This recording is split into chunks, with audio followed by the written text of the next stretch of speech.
Frankly, you're just dead weight to this company. Incompetent old lady, you're fired. Ever since the president's niece, who came from the head office, became the head of our department, the workplace atmosphere has turned sour.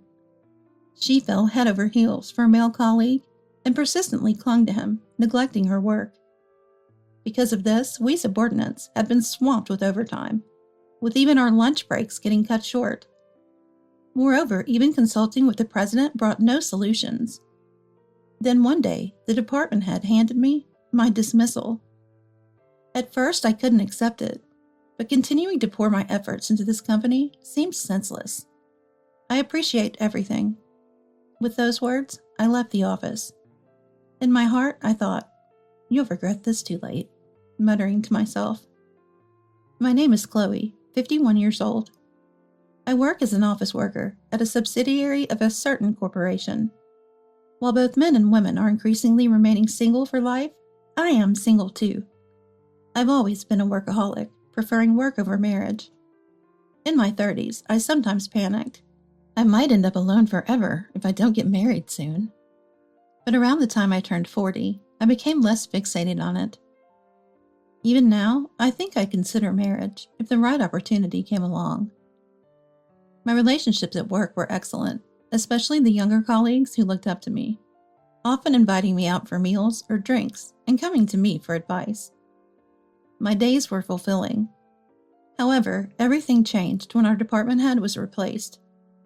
The new head, Aurora, a 39-year-old single like me, transferred from the head office, the president's niece. She fell for Benjamin, a male colleague in the same department. Benjamin is 45 now. He's a clean-cut guy, popular among the younger female staff. He's a man of few words, but highly competent. From her first day, Aurora stuck to Benjamin and unfortunately started slacking off at work. That day, even though it was only 10 a.m., Aurora said to Benjamin, "Mr. Benjamin, it's about time for a lunch break, right? Why don't you join me for lunch? There's a chic restaurant about 20 minutes away by taxi." "Manager, it's too early for lunch, and we can't go to a place that takes 20 minutes by taxi. Our lunch break is only supposed to be an hour." "Don't worry, I'm the manager, after all. If I'm with you, you're allowed to take as long a break as you want." At Aurora's words, not only Benjamin but everyone in the office frowned. Actually, I had been consulted by Benjamin several times about Aurora. Aurora, it seems, kept taking Benjamin to the conference room during work hours for idle chatter, and Benjamin was troubled because he couldn't get his work done. Feeling I had no choice, I went to Aurora's desk and said, "Manager, there's still time before lunch. Benjamin has work that needs to be done right now. If you take a 2 or 3 hour lunch break, the rest of us employees will have to pick up the slack." "What? Is that a problem?" Aurora glared at me sharply. "It's a big problem, especially since our rival's performance has been improving lately, and the president has told us to work harder than ever. My uncle has entrusted me with the full responsibility for this department. I don't need you telling me what to do." I couldn't believe these words were coming from someone about to turn 40. The excessive overtime and inability to take a proper lunch break for us other employees were due to Aurora disrupting Benjamin's work. Moreover, Aurora would swiftly leave work as soon as it was time to clock out. Even if our beloved Benjamin was working overtime, she preferred to leave right on time.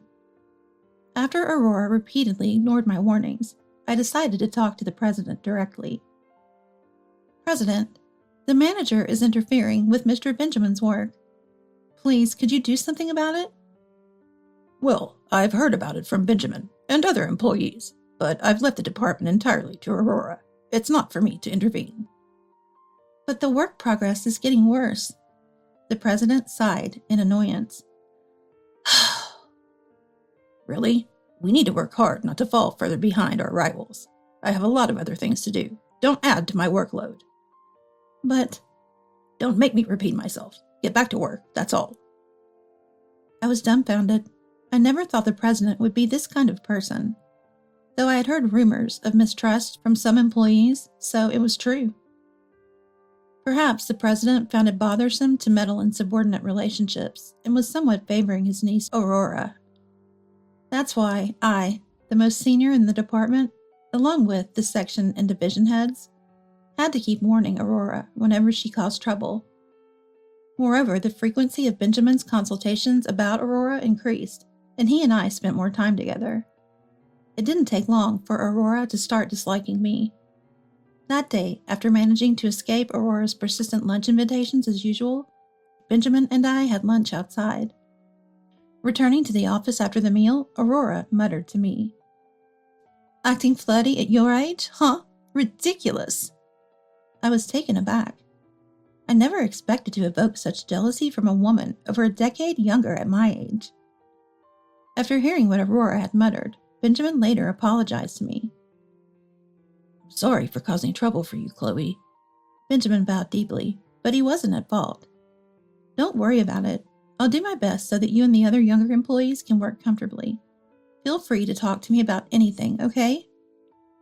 However, since then, Benjamin has reduced how often he spoke to me in front of Aurora, trying not to cause me trouble. So I started initiating conversations with Benjamin. I couldn't ignore a junior colleague in trouble, as I've always done, and Aurora's jealousy towards me grew stronger by the day. One day, as usual, because of Aurora, Benjamin and I ended up working overtime.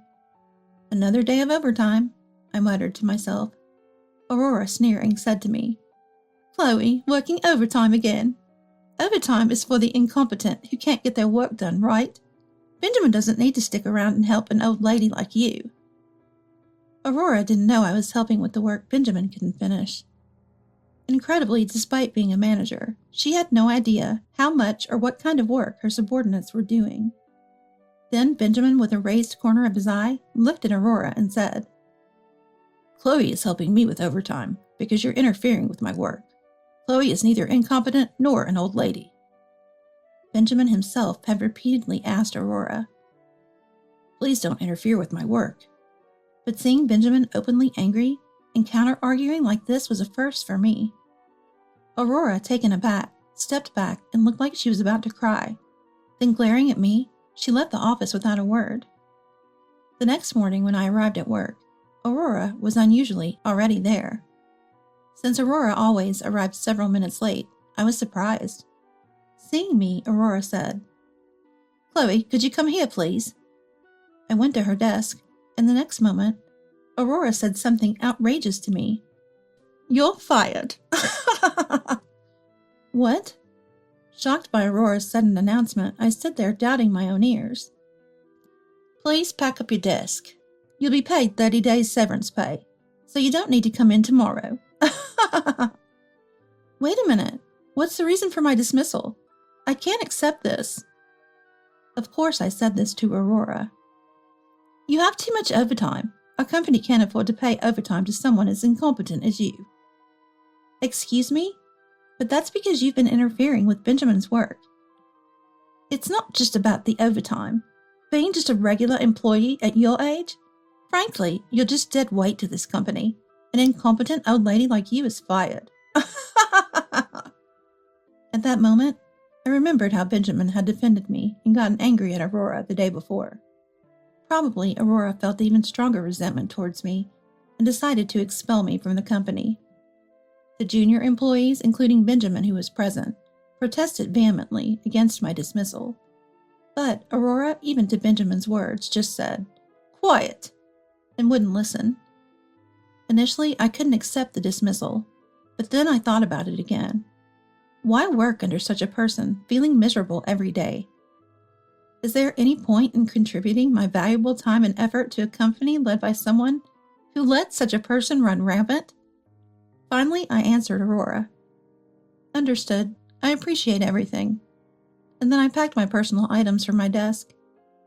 As I was leaving the office at the end of the day, Aurora, laughing in a high-pitched voice, said, "How refreshing to be rid of an incompetent subordinate." I didn't retort and just left the company silently. In my heart, I thought, "You'll regret this too late," muttering to myself. The next day, when I was at home, I surprisingly received a call from Aurora. I thought I had handed over my work to the section heads, division heads, and other employees. Could there have been something I missed? Though I didn't want to talk to Aurora, I reluctantly answered the phone. Hello? Hello, Chloe. You left your coffee cup in the break room, you know? Aurora reminded me, and I realized I had forgotten to check for any left-behind items in the break room, preoccupied with handing over my work. I'm sorry. Please feel free to dispose of it. I thought that was the end of the call, but Aurora continued talking. Oh, really? By the way, everyone's been complaining to me about firing you. But even without someone as incompetent as you, our company will do just fine, you know? It seemed the real reason Aurora called me was not about the forgotten item, but rather to vent her irritation from being complained to by the subordinates. At your age, finding another job will be tough, won't it? So sad being single and all. It's your fault for being an incompetent who only does overtime, right? Anyway, today's a $10 million deal day. Who's handling it? At that moment, I heard Benjamin's voice faintly over the phone. The person in charge resigned yesterday. What? The person handling that deal was Chloe. What? Apparently surprised, a loud noise came through the phone, probably Aurora dropping it. After picking up the phone, Aurora said to me, You're kidding, right? When I told you that you were fired, you didn't say a word about handling such an important deal. No one else mentioned it to me either. Everyone tried to tell you. If Chloe was fired, the crucial deal would fall through. But you didn't listen to anyone's words. That's why this happened. When I left the office thinking to myself, You'll regret this too late. It was precisely about this. I could foresee Aurora running into an unbelievable problem. Wanting to punish Aurora, I deliberately left the company without revealing I was in charge of the $10 million deal. I felt sorry because I knew the failed deal would surely impact the company's performance, inconveniencing my colleagues. However, understanding my feelings after ending Aurora's verbal abuse, everyone ultimately sent me off with their blessings. Moreover, everyone was fed up with the president. After I accepted the dismissal, they unanimously said in a place Aurora couldn't hear, We don't care what happens to this company anymore. Manager, I'm considering resigning from this company. Then I heard Benjamin's voice. Resigning? Why, Benjamin? It's not just me. Everyone here is thinking of resigning. Chloe was involved not only in the $10 million deal, but in other major projects. Our key clients were contracting with us because Chloe was here. Now that Chloe's gone, this company is finished. It might sound odd to say it myself, but I didn't work as a workaholic for so many years for nothing. While my female colleagues from my generation and juniors resigned upon getting married, I just kept working relentlessly. Naturally, I was quite skilled in my job. Since my early 20s, I always prioritized work and spent my days focused on it. Interestingly, about 15 years ago, I was appointed as a manager. However, I felt more fulfillment working as a regular employee than in a managerial position. So I asked the president to demote me back to a regular employee. Chloe was contributing so much to the company, Aurora muttered, and then I heard another employee, not Benjamin, speaking to her. Apparently, they were just on the phone with the client for the deal, and upon learning I was no longer handling it, Please consider our conversation null and void, they said. That's terrible. My uncle emphasized several times that we must succeed in this deal. Tell them. The manager from the head office will personally handle it. I heard the employee, as instructed by Aurora, speaking on the phone to the client. However, the client insisted on nullifying the deal and even hung up. This is serious. I need to speak to them myself and resolve this. Then Aurora frantically started calling the client. Her explanations were so confused, I tensed up, worrying she might anger them further. Aurora had little grasp of what her subordinates were working on. Though it's not surprising this happened, it was still dreadful. A few minutes into Aurora's call, there was a sudden silence, followed by her weak mutter. They hung up on me. I could imagine Aurora standing at her desk, pale-faced. Honestly, I felt a sense of satisfaction. It even brought a smile to my face. Then I said to Aurora on the phone, Hello, manager, can you hear me? What? Hello? I'll be hanging up now. Again, thank you for everything. Just as I was about to press to end the call button, Aurora stopped me. Wait, don't hang up. Chloe, please come back to the company. What? I'll apologize for everything I've said and done to you. Please just come back.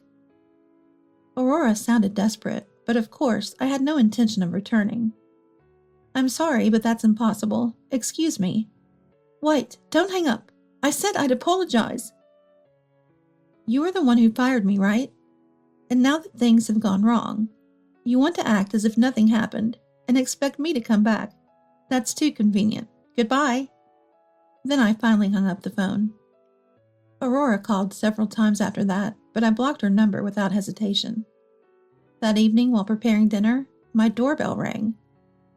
Opening the front door, I was surprised to find Aurora and the president standing there. Even though I left everything to Aurora, I never imagined she would dismiss you of all people. I'm truly sorry. Of course your dismissal is canceled. Please come back. I'm so sorry. Both of them bowed deeply to me. Without Chloe, today was truly disastrous. The $10 million deal was canceled, and all the subordinates submitted their resignation letters to me. Please come back. I'm sorry, but please leave. As I said over the phone, I have no intention of returning to your company. I made my stance clear to them. Yes, they were reluctant to leave. Please, we need you. Without you, our company will surely collapse. Please, if you return, the employees who submitted their resignation letters will surely come back. Benjamin will continue to work for us too. I, like Chloe, have no intention of returning to the company. Turning around, I saw Benjamin walking from the living room towards the entrance. What? Why is Benjamin at Chloe's house? All thanks to the manager. Aurora didn't seem to understand Benjamin's words. Stunned, she stood frozen, mouth agape. Benjamin then added, Chloe has always been supportive while I was troubled by the manager's persistent advances. The more the manager followed me, the closer Chloe and I became. What? Closer? Chloe and I are now in a relationship. What? Indeed, Benjamin and I had recently become a couple. Before Aurora and the president arrived, Benjamin and I were in the kitchen cooking stew together. Benjamin lost his wife in an accident about 5 years ago. At that time, he was visibly depressed at work, and I, as his senior colleague, often encouraged him. Gradually, Benjamin started confiding in me about everything, especially about his troubles with Aurora's incessant bothering. Until recently, Benjamin saw me as a reliable senior. However, as Aurora joined our department from the head office and we started having meals and conversations more often, he began to be attracted to me as a woman, which he confessed. After Benjamin's confession, I realized I was also drawn to him. Ironically for Aurora, she ended up playing the role of a matchmaker between me and Benjamin. That's impossible. Aurora collapsed on the spot, seemingly in shock. She looked down, unable to utter a word. Then, to the president standing beside Aurora, I said, That's enough, isn't it? Please leave. No matter what you say, none of us will return to your company. Everyone has already found new jobs. New jobs? Where? We've all decided to join your rival company. What? The day I was fired by Aurora, one of the junior employees told us that they knew the executive vice president of a rival company. This employee had transferred to our department from another one a few years ago, where they had worked with the person who is now the executive vice president of the rival company. The manager of the department where the junior employee used to work is also a relative of the president. It seems like this manager, like Aurora, is known for shirking work. The employees in that department had consulted the president about the manager's laziness, but he, just like in this incident, did nothing about it. Disgusted with the president, several employees resigned, one of whom is now an executive at the rival company. This growing rival company was apparently in need of more staff. When the junior employee discussed our situation with the executive, they invited all of us to join their company. Thanks to that, I quickly found a new job. Please don't make me say it again. Both of you leave. I insisted as I was about to close the door. Wait, I understand. How about I pay you double your previous salary? The president offered. What? We want you back that much. Please return to us. I was utterly dismayed by the president's words and sighed the deepest sigh of my life. President, it's not about the money. We've decided not to return because you don't care about your employees. I'll change that, please. It's too late for that now. And trying to solve this with money? I can't trust you. Please leave. Finally, the president seemed to give up. He was crying and left, pulling a stunned Aurora with him. Soon after, the company collapsed. The parent company was kind enough to transfer the employees to other subordinates or the head office, but the president, Aurora, and the lazy department manager lost their jobs. The president was even divorced by his wife.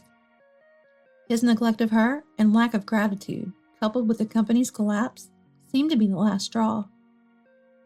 The president has not only resigned himself to a lonely old age, but also spends his days tirelessly working to repay the massive debt incurred by the company's collapse. Aurora is doing the same, working from early morning until late at night without rest, helping to pay off the president's debt. Considering it all started because of Aurora, I think it's only fair. They aren't allowed to take a break, even though they've collapsed from overwork several times. The lazy department manager from the other department was fired from every new job for the same reason, and is now living a homeless life, having been disowned by his family and relatives. As for me, I'm working hard at my new company, where the president is very caring towards the employees. I'm in a great work environment, and even managed to secure contracts with several companies I previously dealt with, including the $10 million deal, which was successfully completed at my new company.